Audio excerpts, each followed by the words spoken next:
back in the 80s, Oh. okay, I was back into it in the early days when Viz Comics, Yeah. they were the first publisher here in the U.S., started doing stuff. We had Studio Proteus too, Eclipse Comics, some of the other Eclipse, names. yeah. And Marvel had their Epic line, and they Right. did Akira. Yeah. So I bought a lot of those early books. Back in the day, it wasn't called manga. You know, we didn't really have a name for it. I remember going to my local comic shop then, and we would get there like once a month. They would have a big showing of Japanimation. Yep. That's what they called it. You know, Yep. we were near an Air Force base, and so airmen would come back with laser discs. Yep. And I remember the first time I saw Akira, you know, we were all sitting in this comic book store, not sitting, standing. There were about 30 or 40 of us standing around the floor space, looking up at his little TV he had on the shelf, Yeah. and it was straight Japanese.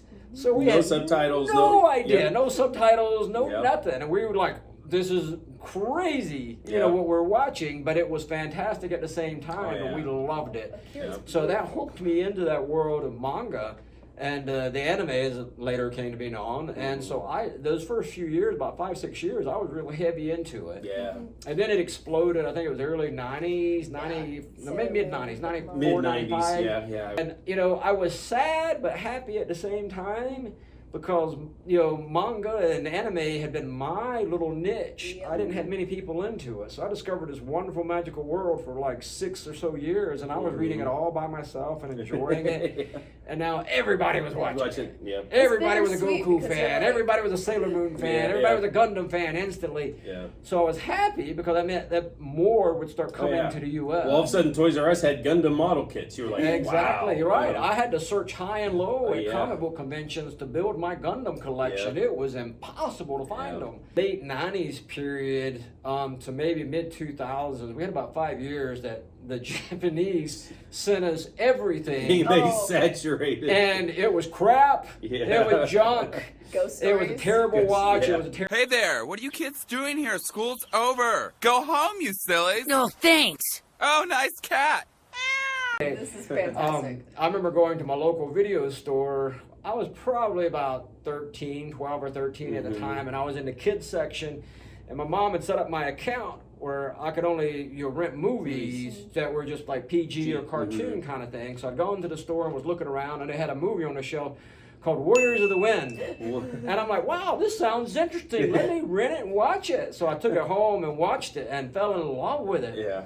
Then sadly that store went out of business. I could never find the movie again. So fast forward, I think about 4 or 5 years later, I'm at a big convention in Atlanta, and there were some dealers there that had bootlegs back in the day. You know, that was when they brought us stuff from overseas, and Yep. it was perfectly legal. Everybody loved it and welcomed it. Yeah.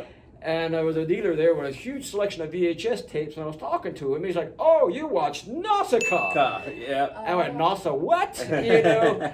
And so anyway, that's when I kind of fell in love with Miyazaki. And you know, when he told me how the Warriors of the Wind was the American edition, cut and butchered, and how I Chopped missed up. like 30 Yeah. minutes out of the movie. Yeah. And so I am still a big Miyazaki fan. So anything Studio Ghibli does, I'm on it. You Yes. know, I love their storytelling. I love the animation. I love all of it. You know, So and so good. whatever they release, I order it. Yeah. No. Yeah. Exactly. No, it's kind of fun listening to your experience being exposed to it, because I think everybody our age, that's what it was. So, you know, you had the Air Force Base there. My friend Jared, that I hung out a lot with, he had a friend, because we went to different schools. So he had a friend whose dad, I think, worked in Japan. You know, there was he did business trips to Japan a lot and would bring things back. And that's how we got exposed to it, because all of a sudden, you know, hey, come over and watch this, you know, kind of thing. And I was like, whoa, what is this?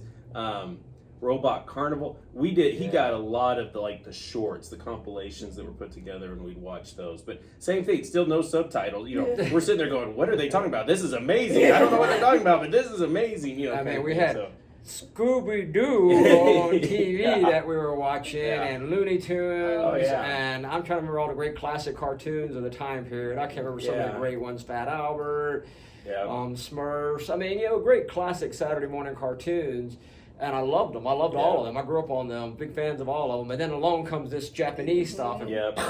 you know, it's like they took it to another whole level. Right. With Well, the and I animation and storytelling, it was incredible. Yeah, I think in the same way we're talking about how younger collectors now are so much more accepting of things. I think that mid 90s, the reason it boomed so much is because then we got cartoons like G.I. Joe and Transformers that were being done by Sunbow. They were upping the animation. Who basically were hiring Japanese animators to animate those cartoons. You look at like Transformers the movie, and that's an anime for all intents and purposes, like, based on the don't get me wrong, animations. I love Scooby-Doo, but sometimes the animation is whack. Like, who thought? But that's why we like it, though. Who in the studio thought a hand could go like this? Like, It's a wonderful time now to be a comic book collector. Oh, yeah. Because there's so much new subject matter coming out, whether Marvel, DC, indie related, or manga related, whatever you read. There's just so much material out there.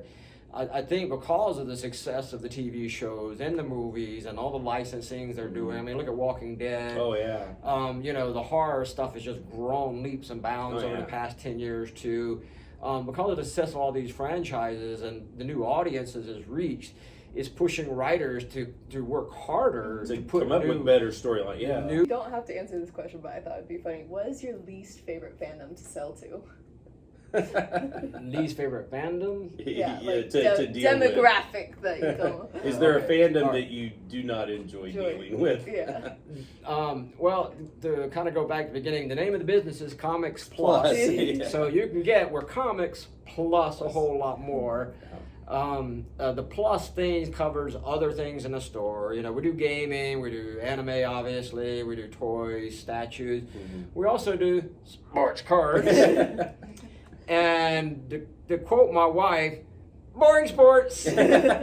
So I'm not knocking sports. There's a lot of sports fans, and sports cards are hot right now, no doubt about it. And that's been great for me, but I've never followed it, and so that's kind of my worst thing that I'm into here. I love those small little card games that you can Cards travel Against with. Humanity. I appreciate statues. I used to collect statues. I appreciate toys. I used to have a huge room of toys back in the 90s. I was into that. So I still love toys. Yeah. We just got this big collection of Transformers and all the modern stuff. Oh, yeah, and it's It's pretty. been awesome to see It's this pretty. new stuff that I'm not familiar with. I love it, but I love so much everything else. I may not collect it anymore, but I can appreciate all of it, But sports cards, no. Do you think availability trumps anticipation now? Because when we were growing up, like you just said, Saturday mornings were reserved. I mean, that was almost like a holy time. I can remember grabbing all my toys in Saturday the morning. morning was church for me, man. Yeah, grabbing, my mom back in the day, she'd go to Baskin Robbins and they would clean out their empty ice cream buckets, and you could get them for like 5 cents, 10 cents, or whatever. They'd sell them to you, and so all my toys were in Baskin Robbins ice cream buckets. But I can remember Saturday. Pretty smart. Never thought of that. I could remember Saturday morning, grabbing my G.I. Joe bucket or my, Star Wars, but whatever. But running down on Saturday morning and just camping in front of the TV for the next 3 hours, right? 3, man, you were a wuss. I would do like 6 to 7 hours.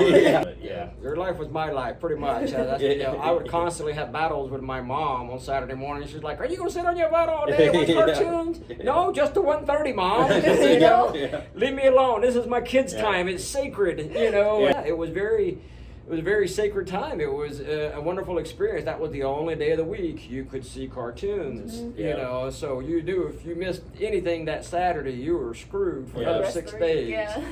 Yeah, and a lot of the Saturday morning cartoons, as I got older, I discovered in Houston, they didn't show them Saturdays. We had, 3 solid hours of weekday cartoons. So, my friends that grew up in Ohio, Saturday, G.I. Joe was a Saturday morning cartoon. Yeah. In Houston, that was a afternoon cartoon. Oh, wow. So we had the same thing where, even Miri's mom, it's kind of funny, one of the things we talk about, I can still remember so G.I. Joe, the cartoon, it started as 2 limited series, 2 5-episode limited series.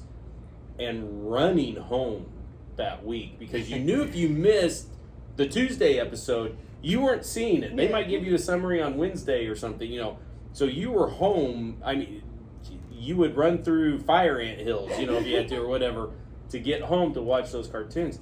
And so sometimes I wonder, I think it's great now that there's so much stuff available, but is it, and so accessible, I guess. It's taken the specialness But out. right, yeah, has it kind of killed, the anticipation? I think my generation, the babies, and we had the best of both, because me and my brother James still had those couple years where Saturday morning cartoons on Cartoon Network were still a thing. Things like Ben 10, Foster's Home for Imaginary Friends, the Powerpuff Turtles, Girls, they're always Turtles, existing. yeah, but then that kind of stopped when we hit, like, I want to say when, like, I was 10 and James was like 13. I want to say that's when probably it a little stopped. bit before, but pretty close. Yeah, Yeah. probably around 2009 is when that really. Yeah, and died. so I feel like we got the best of both worlds, because then we could go to streaming service. But I think you're right; it kind of took the specialness out of it. I think it really kind of started to fracture before that. Mm-hmm. Cartoon Network kind of killed the Saturday morning cartoon.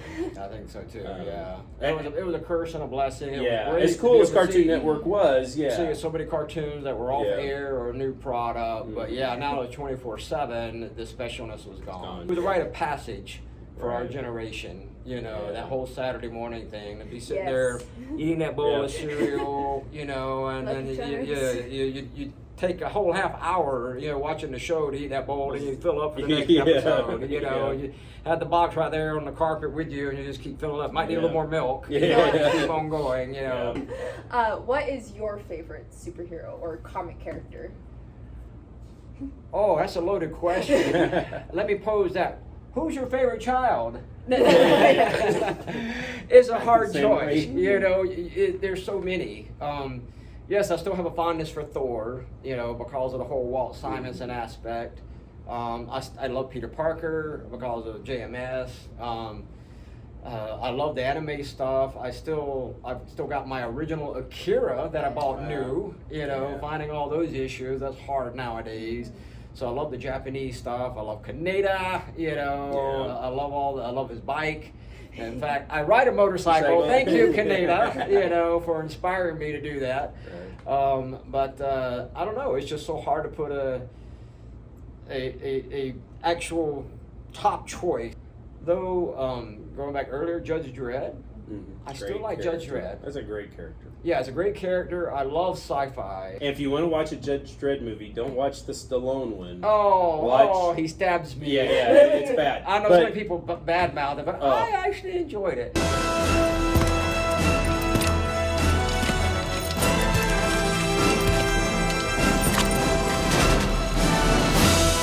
Holy crud. He's a sitting duck out there. He knows what he's doing.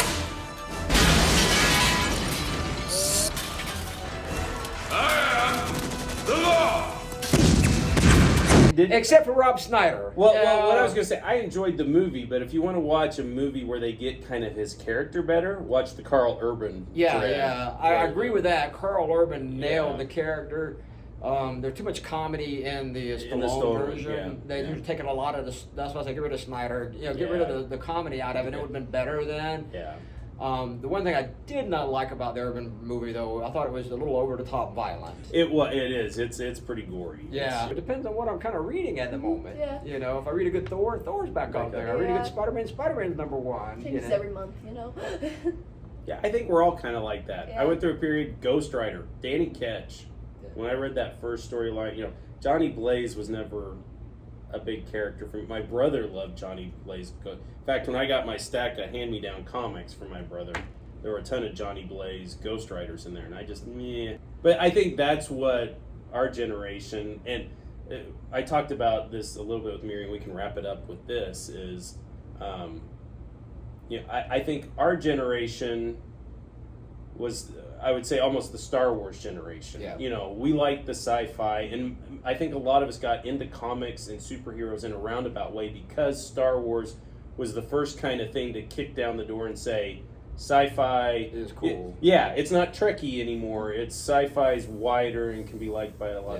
Yeah. I remember waiting in line for Empire. Oh, and yeah. Jedi. And Jedi, Yeah, yep. seeing those movies, and then waiting in line again for Phantom Menace. Yeah. Oh, I waited in line for the toys for the midnight releases for all the, and I worked at a KB toy store at the time, and still went to Toys R Us to wait for their midnight.